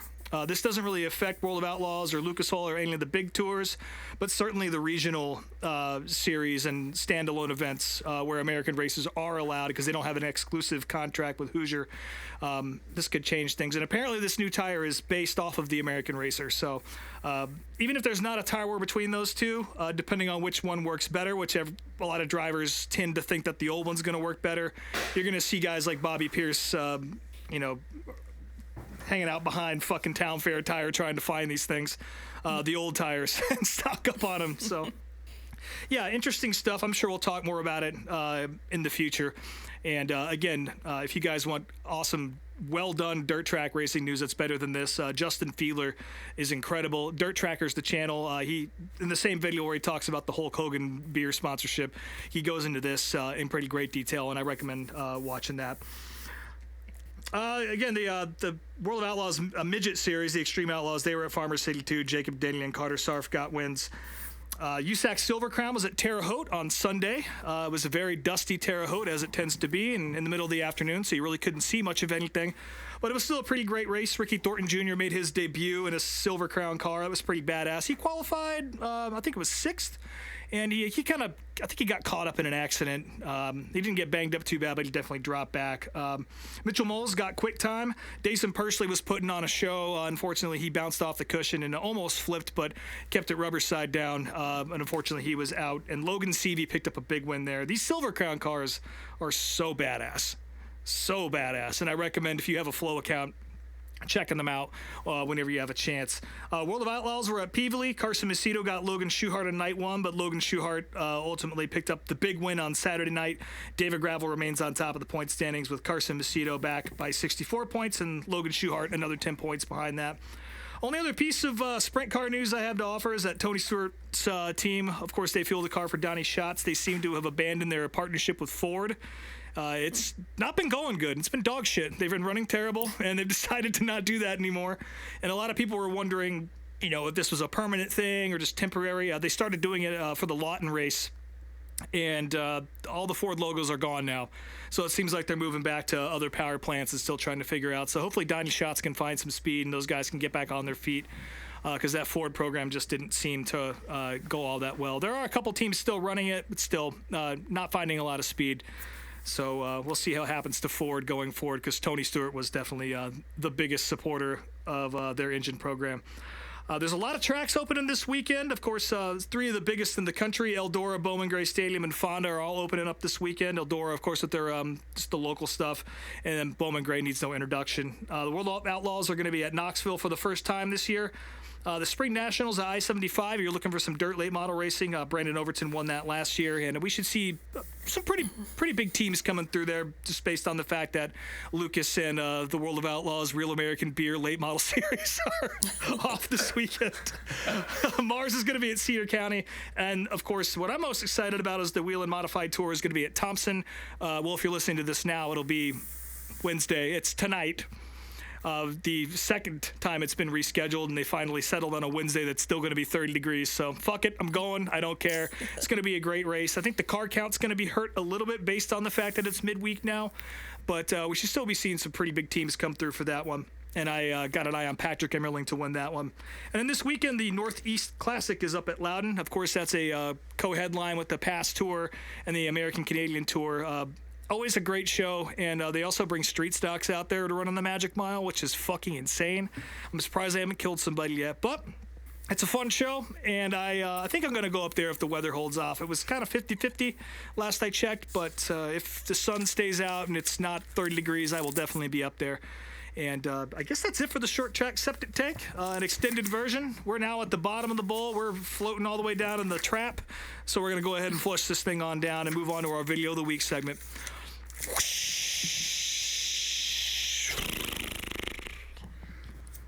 Buddy, didn't you get to hang out in the septic tank with Carson Ware this weekend? Oh, yeah. I did. I had the absolute pleasure. I walked into the bathroom at Cordele, and I turned the corner to where the urinals were. Not a trough, a urinal. So that's too bad. Yeah, not very short track kosher, honestly. And I saw neck tattoos, and I had an idea of who it was, and yep, sure enough, read the back of the suit, and did not see the hog, but it was Carson Ware. Cool. To give you a mixtape? No, he was a little busy. He was busy pissing. Yeah. Both hands on the wheel. Yeah, I got a real funny story about Connor Hall and the Wake County bathroom. I can't really tell that on air. Well, I can't wait to hear that in a few minutes. All right, what do you got for us, Brian?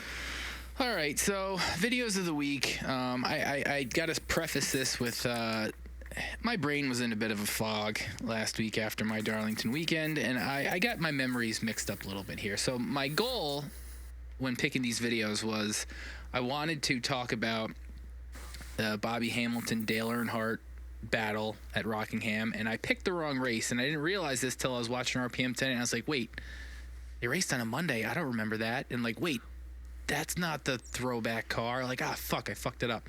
So I'll just preface it with this. So I do remember watching the 96 Rockingham race at my family's house. Like, I don't know what the hell family gathering was happening, but we would watch races when they were on. And my grandfather was both an Earnhardt fan and a massive Richard Petty fan. So he was very conflicted watching that go down. The house divided. Yes, but so what I ended up picking was the 97 Rockingham race, which Bobby Hamilton actually did win. And overall, the episode actually was pretty good, and it kind of ties in a little bit to the tire debate and stuff that we've been having currently with today's cars. But the RPM 10 episode, we got John Kernan, Benny Parsons in there. And again, they mentioned this race being pushed back to Monday, and again, which I don't remember this at all because I was still in middle school, so I definitely didn't watch it live. Yeah. The race recap, it was a pretty interesting race. I mean, Jeff Gordon was on his way to his second title, and he didn't clinch it here.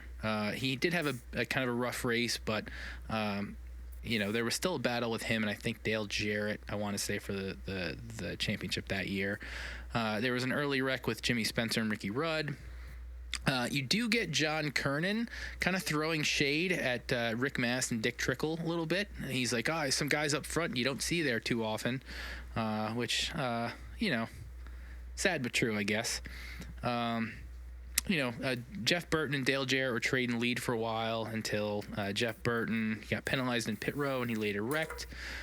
Gordon, again, as mentioned, was in the midst of this title hunt, and he had an axle problem, which Benny kind of breaks down the pit stop later, which is pretty interesting. There's a caution for Greg Sachs in the 40 car, and I don't remember that at all. Like, I know Robbie Gordon was in that car before Sterling Marlin, but I'm just trying to remember the timeline as far as how the hell Greg Sachs got in that car. I don't remember that at all. Couldn't tell you. No. What was the sponsor on that car? The 40 car was Coors. Oh, yeah, no, I don't remember. Yeah, but it was the weird, ugly paint scheme. Yeah. There were a couple years where, when Kyle Petty first got Coors Light, that car, his 95 car looked great. The 96 car was, red and blue, which was just kind of an odd paint scheme. And then until Sterling Marlin took over the car. No, I shouldn't even say until 2001. The car was just this weird, ugly mix of yellow Cream. And brown and black and It was all like, these it was different like colors. the banquet can kind of. Yeah, it's. I know what they were going for, but it just was kind of gross. But anyways, so Bobby Hamilton ended up winning the race, and a couple interesting things here. One, I didn't remember this, but he'd already announced he was leaving the Petty team, and a lot of this broadcast talks about how even though they knew he was gone at the end of the year, he still wanted to get another win, and the team itself was very committed to working together, which I found that endearing. The Petty Enterprises team has always kind of been, like a family organization and fairly tight-knit, so the fact they were still motivated to go out there and win was kind of interesting to hear. And as Bobby said himself, this place owed me one, which, I did put the 96 ending on the playlist for the video of the week so you can see what happens there. Another interesting thing that was noted was that the Richard Petty driving school built the car that he won in, which that's kind of strange. I thought those cars were just kind of all retired cars that, they put out there on the track for people to drive. And also, too, that this win for Bobby, even though the year prior he won at Phoenix, the exact same day, 1 year later, he won his second race in the 43 car. So I thought that was interesting. Yeah. There was interviews with Ricky Craven, who, this was his first year in the 25 car, and he was disappointed to finish second, but the team was happy with where they were at. Then there was a fun little interview with Dick Trickle, who had a battle with Mark Martin at the end of the race where he kind of had to move Mark up the track to pass him. And Dick's quote was, Mark shook his finger at me. That's fun. He doesn't realize I'm a lot hungrier than he is. Which is true. I mean, Mark was in the Roush car at the time, which was one of the top teams. And they did get a little interview with Mark, and you could tell he wasn't happy about it. He kind of calls Dick out, but he also has a smile on his face, which, if you don't know, like, Mark and Dick had a very good, close relationship, from driving short tracks back in the 70s and 80s. Both ASA guys. Yeah. And then from here, going back, Benny kind of broke down that one pit stop where Jeff's crewman noticed that there was something going on with his rear axle, and Benny kind of just breaks it down, and the quote from him was, "Every movement counts," which does make sense. Even back then, I mean, pit stops were 17, 18 seconds, but every single person on that pit crew has a job to do, and they have to do it in a very specific way. And obviously that's even more apparent now with these not even 10-second pit stops that teams have. Then from there, Bill Weber's out, and he kind of talks about Bobby Hamilton's record at the track, and he had success there but never won, and how really a lot of people in the sport didn't think Bobby would win again in the 43 car because the lame duck team situation, you've seen it happen plenty of times, but we've also seen plenty of drivers go out and win on their way out. Think about Reddick finally getting his first win when he'd already announced 2311 ride was lined up. Right. Then, while also we were talking to Richard and other people in the Petty organization, Kyle Petty's there, and he had a fun quote that talking about his dad. He's been sleeping in the bus all day because it's been raining. So Richard probably was only half paying attention to the race half the day. And then here, I guess, was the point that Rob wanted to talk about, where Benny talks about the tires and how abrasive the track was, and also just how inconsistent the tires used to be. You'd get 8 whatever sets of tires per race, and sometimes you'd get a good one, and sometimes it'd be a bad one. These days that doesn't really happen as much, but back then the tires were still inconsistent. I mean, think about this. This is 97. The tire wars had just ended, and Right. you can go back and look at the 80s and 90s and how bad things were with tires back then. How many Hoosiers they blew up. Yeah, and things still weren't. How many Hoosiers are still blowing up? Yeah, no shit. Some things never change, brother. Yeah. Yeah, you want to talk about inconsistent sets of tires. Yeah. Well, Goodyear's also guilty of that with this new tire. But Yeah. Well, no, if anything, Goodyear's only produce consistent tires, and that's part of the problem is like they don't wear out. oh yeah, That's, or they just blow up randomly. But that too, but then, Benny talks about not only is it the tires themselves you kind of need luck with, but also he mentions different strategies where, these tires were wearing out 30 or so laps. And, in theory, you could pit more and gain more track position, but that would only work if you had good luck with the cautions and how those strategies kind of played out within the race itself. So really just an interesting look back on how things used to be and how they can be compared to what's going on with today's racing. yeah, I know that Benny wasn't pointing out what makes good racing, or certainly what a contributor to good racing is. But certainly with what we saw at Bristol and what we have seen at all the short tracks in NASCAR, I thought it was pretty enlightening to hear him describe all those strategies and how you don't really see that all that much anymore, particularly with this new Goodyear tire that can run like 4,000 laps. And that tire strategy just is out the window, and it's just based around stage breaks. And, do you come into lap before or do you do it after? And that's basically it. And then you don't get to see guys gamble very often. With the exception of Ryan Blaney this weekend, he did get off strategy, and that didn't work out for him. But He tried. he definitely tried. Yeah. But yeah, I thought that was a cool little piece. And anytime you get to hear Benny Parsons talk at length, I'm here for it. For sure. Yeah. From here, I mean, they kind of just wrap up other things that are going on in the motorsports world in the last few minutes. This was the NHRA next to last race of the season. Gary Scelzi ended up winning and more or less clinching the title that year, but also blowing up his motor in the process, which was a pretty wild run. And afterwards, he thanked God and Blaine Johnson for watching out for him, which, if you don't remember, Blaine Johnson had died a year prior in a Top Fuel wreck. Yeah, he did. Then you see Dean Scusa winning Funny Car and Jeg Coughlin early in his career getting his first Pro Stock win. They have a little Phoenix preview, seeing if Bobby Hamilton could potentially double up his wins. And then a fun little talking point, Randy LaJoie had locked up the 96 or 97 Busch Series title. It was his second straight title in a row. And they get into Randy sticking around in the Busch Series. And the quote from Benny, which I really wish Corey would go back and watch, it's not all about money. Because Randy, for those who remember, he didn't really have much of a Cup career when he finally did move up. So maybe Corey should take Benny's advice and actually go back and try to do something with his career rather Well, than Brian, just... it's not about the money, it's about the people in the grandstands. And, his dad only won in front of 15 people every week, right? Yeah, and it's not like they sold out Rockingham this weekend or anything. No, not at all. Anyways, Well, that's why Randy will be in the Hall of Fame someday. yeah. Exactly. Exactly. There's more people at Rockingham than there were at Bristol. Yeah, it seems like that's the case. Watching Corey finish 34th. Hell yeah. I mean, I would have paid to see that, but... You have paid to see that. You know what? You're right. Well, I go out for burgers and you got steak at home. You know what I mean?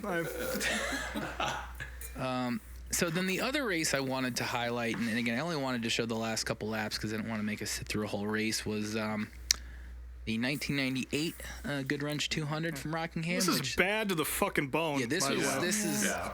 just killer 7 minutes to watch. Again, you've got Tony Stewart, who I think this was his rookie year in the Busch Series, because I mean they talk about him, being previously being the IRL champ and all that. I mean, he'd been dabbling. I think this was his first full-time year, but I'm not 100%. It was definitely very, very early on. Yeah, it's 'cause fresh he was off the IRL title. Yeah. Yeah. I love the paint job on that car, too. I always thought that shell car looked badass. Oh, yeah, for sure. Yeah. And a car that didn't look as badass was Matt Kenseth in his 17 Robbie Reiser-owned Chevy. Now, the story behind that was, they had Lycos locked up as the sponsor, but I forget the story, how it happened, but Lycos fell out before Daytona. I mean, this was only the second race of the season. I think what it was is Kraft Foods, and that's why it's painted those colors, was originally supposed to be the sponsor, and they fell out, and Lycos kind of picked up. Oh, okay. Yeah, all right. That makes a little more sense. Yeah, and they were on the car at Rockingham as like. Okay, that also makes sense why, because they said they had Lycos on as a thank you, but like, why would they thank a sponsor that left him? So that makes total sense. So you've got this unsponsored car with Kenseth battling Tony Stewart for the win, and Tony's got the lead, and you see Kenseth the first couple he's poking around and coming to 2 to go. He tries to get underneath coming out of 4 and pass him and just doesn't pull it off. Then you've got lap traffic in the way, and you could tell Kenseth is kind of figuring out what to do. And then he executes just the Perfect bump and run. It's a little smooch. Yes, to pass Tony Stewart coming out of 4 for the victory, which, again, going back to what I originally wanted to talk about, Dale did his signature, not quite bump and run, like just fucking almost dump your ass to Bobby Hamilton, a couple years prior in the Cup race. So Yeah. For as much as people love Dale, sometimes you forget how much of an asshole he could have been, whereas Matt Kenseth here, just did exactly enough to be able to beat Tony and still have Tony come in second place. So Yeah. Matt's never been shy about putting the bumper to the shell car. No. Definitely not. He liked it so much he did it again. Yep. Now, one of the interesting things that I learned in watching this and didn't remember. So I don't know exactly what their relationship was at the time. I don't know if Jack had just had his eye on Matt and Robbie or what. And I was trying to do research and I couldn't really find all the info I needed. But they talked about in the post-race interviews how Matt didn't necessarily have all the faith in the car to get the victory, and how Jack Roush kind of helped with some of the setup stuff, which is interesting because granted he wasn't in this race, but you've got, Roush's Mark Martin, he won in all sorts of races in the 60 car, and then you've got Kenseth in a Chevy, and Roush has obviously always been a Ford guy, so I did think that was interesting. And then also in 99, 99 a year later, that's when Kenseth first got his shot doing some starts, and then in 2000 he was hired full time, and they were off to the races. So Jack was very good about scouting drivers out in those days. He was watching Greg Biffle at that time too, and Mark Martin kind of came not out of left field necessarily because he had won prior to going to Roush, but Jack definitely had an eye for talent, and I think Matt was just one of those guys that he was kind of watching and kind of knew he was probably going to pick up at some point. I think there was already some sort of contract worked out or something. Because I remember listening to, I think it was the Robbie Reiser episode of the Dale Jr. Download. He was talking about how there was already something in line, talking to Jeff Smith, the old manager at Roush, and there was some support being given to him. Because that Reiser team ran up until like 2002, and Matt was still in a Chevy even then. Yeah. So, Yeah, I've never seen Jack Roush so happy for a Chevrolet to be in victory lane. That's for sure. Yeah. He was fucking thrilled. And the post-race interviews were fun. Just seeing a baby Matt Kenseth being excited to win. Thick Wisconsin accent. Yes. Hadn't lost that yet. No. Straight from Slinger. But, I just wanted to highlight some of the Rockingham moments that I remembered from my childhood because, again, this was right in my heyday of watching everything NASCAR and really taking it all in, and I was definitely bummed when Rockingham went away, and hopefully this coming weekend will lead to potentially a Cup Series race somewhere down the line. I would love for that to happen because I do think, especially nowadays, Rockingham is still such a unique track compared to what we have in the series now. It is repaved now. Yep. It's gonna be bad fast, that's for sure. So it'd be interesting to see. I don't know if this car would perform there well or not, but I'm definitely excited to see what the lower series do this coming weekend. So, any other notes from y'all? RPM tonight, shows like that, and Wind Tunnel with David Spain. Those are shows we are absolutely missing in the motorsports world now. Now all we have is Meet Me at Applebee's. And, you can't even watch that shit. You can't even. Use your imagination. People don't even know what we look like. No. But just shows like that are just amazing, and just it's so good to go back and watch these things and see how a proper motorsports show is run. 100%. Yep, it was a nice little trip down Rockingham memory lane. Yeah, which, by the way, I've talked about the NASCAR Tubi channel plenty of times on this show. They're in full-on Rockingham mode, and I would recommend tuning into that. It's free. But if you want more of a taste and to see some full races from the full swath of the years of that NASCAR did run Rockingham previously, that's your place to do it. Well, that and YouTube. Anything that they don't have is going to be on YouTube. That's true. They're all on there. So, plus, if you're someone like me, some of them will have commercials. So that's true. There's that. Yeah, they don't have the commercials on the Tubi channel, unfortunately. No, definitely not. Cool. So that's going to bring us to... What you got for us? Some of Carson, host of our stop motion? I'm not going to lie. I did briefly look for stop motion videos, but it's been a while.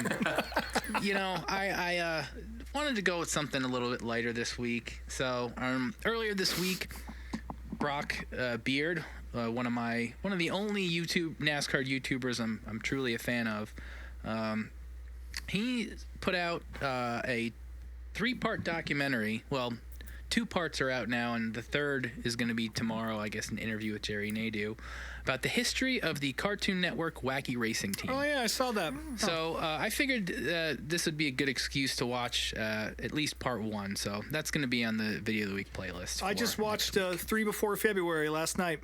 Nice. I watched that last year, I want to say. So. That's a great one. And again, we've talked about Brock on the show before, and he does very extensive documentary work and does a great job. So I would recommend, again, if you're a nerd or if you're not a racing nerd and you just want to dive deeper into the history, that guy's a good place to start.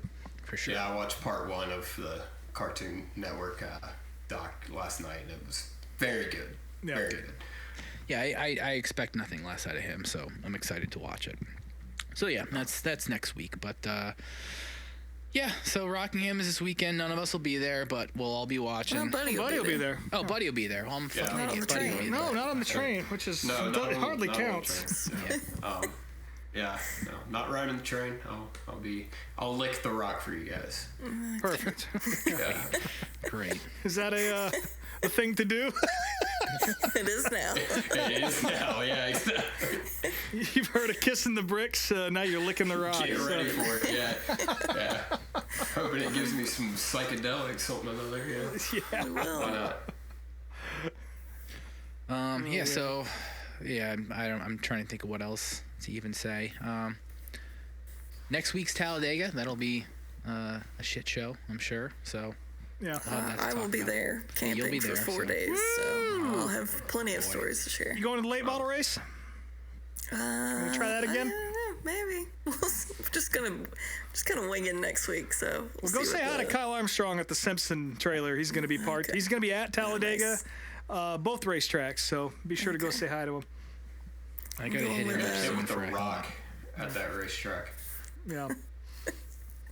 Did you lick it? No, I didn't lick the rock, but Ricky, we were there Licked with you? Ricky Stenhouse. And, no, Ricky did not lick me. But you can't lick our dick either. So, but yeah, he's like, whatever you do, don't stand in turn 4. And I was like, oh, this asshole. And I stood in turn 4 and got my ass hit with the rock. Got your ass. Yeah. Yeah. You'll have that.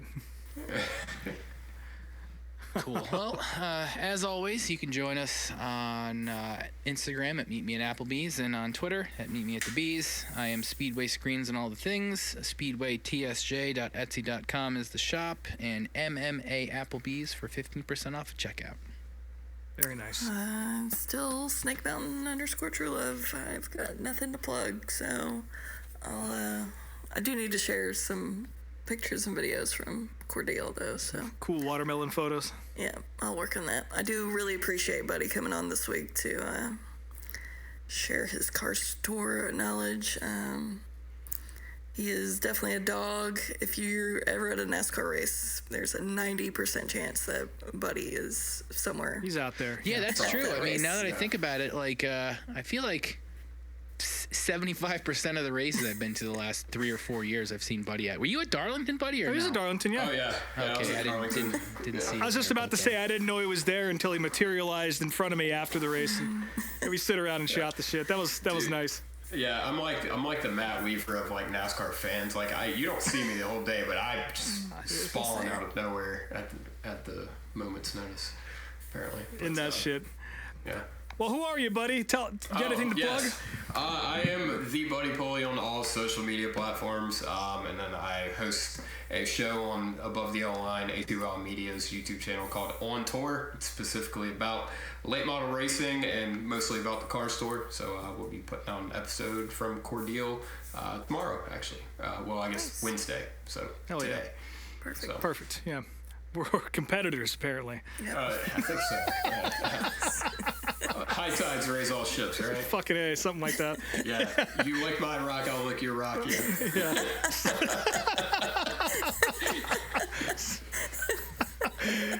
Absolutely. Rob Motes _ unofficial on Instagram. My band's called These Wild Plains.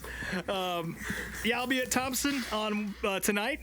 So yeah, if the three of you did decide to come out to this race, listen to the show, which you don't, come see me in turn 4. As always, I'll have my little lawn chair out there, freezing my ass off, and I love every second of it. So we'll see you out there. And if anyone's at the Northeast Classic this weekend, hit me up because I do plan on going to that as well. Also, it sounds like my next little race trip, I might be going down to Williams Grove in May, so I'm pretty excited about that. Go see the World of Outlaws. Yeah, well, more on that later. Oh, yeah. Yeah, let me know about that because I've been meaning to go out that way. Well, it sounds like a plan's coming together. See our old guest, Bobby. That's his local track. That's so. right. See what kind of licking we can get into while we're down there. Okay, well, Brian's just done. It's like, fuck this shit.